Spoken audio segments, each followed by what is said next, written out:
So I have a reimbursement invoice that I need to send off. Got all the cards pulled right here, and I'll show you more about that here in just a minute. I figured I would just go through the process with you guys real quick so that you could see that it's not really as scary as it might seem like it is ahead of time, and so you can see how much it actually saves on time as well as money as far as shipping these orders off. While I get those boxed up, I'll go over the whole process here with you guys.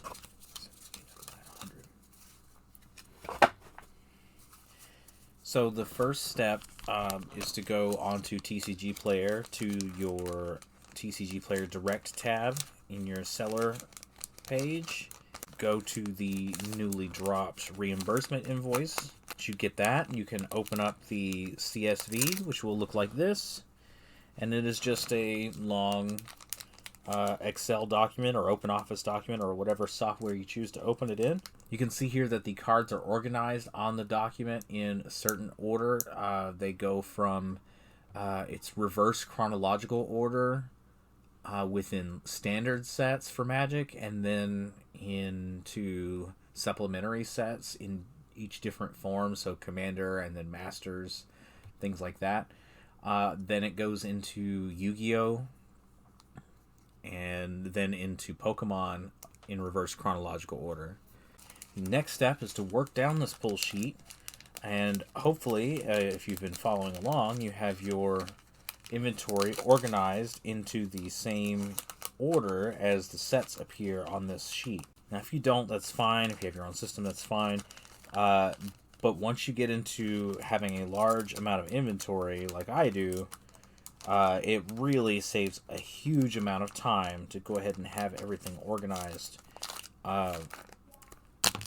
in this order, because the primary pulling activity will be for TCG Player Direct. You will get orders every now and then that you have to ship off yourself, a couple a day, a few a day, from games that are in the Direct program.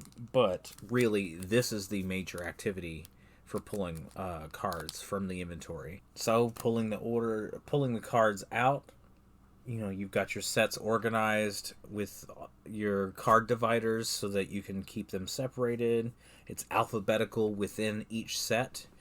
I used to keep everything sorted by color. You'll still see some of these in these videos still sorted by color, because I haven't had a chance to go back and reorganize every set yet, especially the big sets. But definitely you want them alphabetized, because it goes so much more quickly than having to check and make sure you're pulling from the correct color and flipping through back and forth, sometimes different boxes to get to different colors. Then you want to make sure that they stay in the exact same order that they are on the pull sheet. So I have a box that I always use when I'm pulling orders, so I know it's the box that has got the newly pulled stuff in it, and it goes in exactly the order that it appears on the pull sheet so that it doesn't get out of order. They require it to be in the exact same order. So I'm loaded in here and keep it organized that way.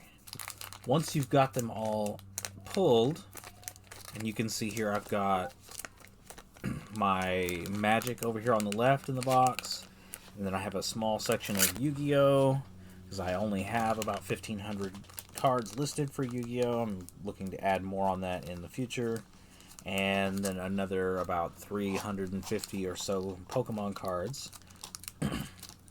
Once you get them all pulled, you need to pack them up. And this is a smallish order, which is why I did this video. It's only just under 1,000 cards, so they will fit easily enough in a single row box. And I'm taking bricks of 100, putting them in team bags, putting them in the box like this, and then you'll see over the top of this, you'll see me putting in some bubble wrap and things in there to keep it safe. Also, you'll need to print off your packing slip and include that in the box. That packing slip lets TCG Player know exactly whose order it is, which order it is, and what's supposed to be included in the box and in what order. So they will use that and work down the packing slip when they get it in to make sure that you send everything in, it's all in the right condition, and such and such. Not including that, not putting everything in the right order, not having everything properly sealed and labeled will result in it either taking longer to get processed or in having it rejected and sent back. Now, altogether, this process to pull all the cards took me a couple of hours of work time. You're seeing me pack everything up right now. It's not taking a super long time. I mean, I'm going to cut this up a little bit, but this is 10 minutes in so far. There's the Yu-Gi-Oh cards. You can see I'm labeling each bag with a number to show what order they need to be checked in by TCG players, people. And that way, there's no chance of them being mixed up. Someone ordered about 80 copies of Coughing. Another good reason to list a whole bunch of copies of Common, because people will buy them from you. So I have here, I've finished boxing up all of these cards for the direct order, reimbursement order, 10 team bags total. And so I just need to make sure that they stay secure inside this box so they don't get damaged in transit. So I need to put in my packing slip. So we're going to want to fold that up. Now, as far as cost is concerned, this versus shipping all of these orders separately is a much better cost for me as the seller. See, I went back through the order history for this reimbursement, and these just under 1,000 cards is more than 400 orders. Which comes out to a little bit less than 2 cards per order. What that does for me is to see that, I can take the shipping cost of shipping this box and divide it by the number of cards, and that will give me a shipping cost per card that I can compare to what it would be like shipping elsewise, shipping, normal way. So looking at that, on a typical non-direct order, you get charged a flat fee for the transaction. You get charged a fee that goes to TCG Player, and you're given a shipping credit. So on a 5-cent card, you get a 78-cent shipping credit. Then you're charged your fees out of that, which is 30 cents flat fee plus some other fees, and you're paid out the difference, which is about, I don't know, 5-cent order, like 50 cents, and shipping costs you about 70 cents if you're doing it right. Not on TCG Player Direct. You can be profitable still doing that, even though you're losing money on those cheapest transactions, because you make it all back in aggregate on the higher transactions, and your losses are much, much lower on those small orders than your gains are on the more expensive orders. Oh, okay. Okay, so, it's still okay to sell that way with direct, or not on direct.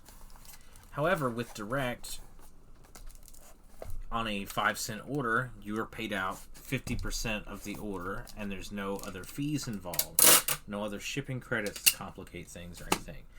You sell a card for 5 cents, you get paid out 2.5 cents, or on average. You have to, when you consider your shipping charge per card, it's 1,000 cards. To ship this box off is about a little less than $10.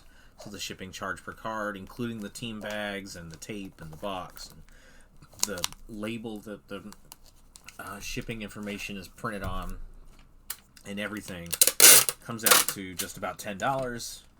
So your total shipping charge per card is about 1 penny.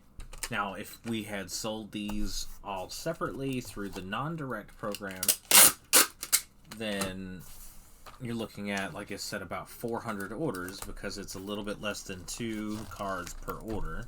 On 400 orders, your shipping charges would be 70 cents per order, $280.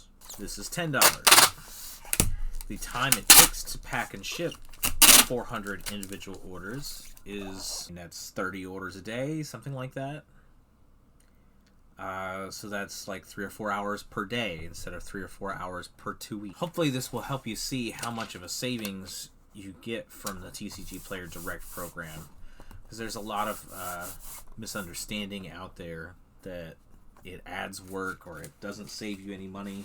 It saves you an incredible amount of money. If you were to sell the same volume of cards, you'd be spending hundreds of dollars more per month in shipping than you do on the Direct program. So if you have any questions, feel free to comment below. If you like this content, subscribe. I've got plenty more like this coming out soon. And we'll see you in the next one.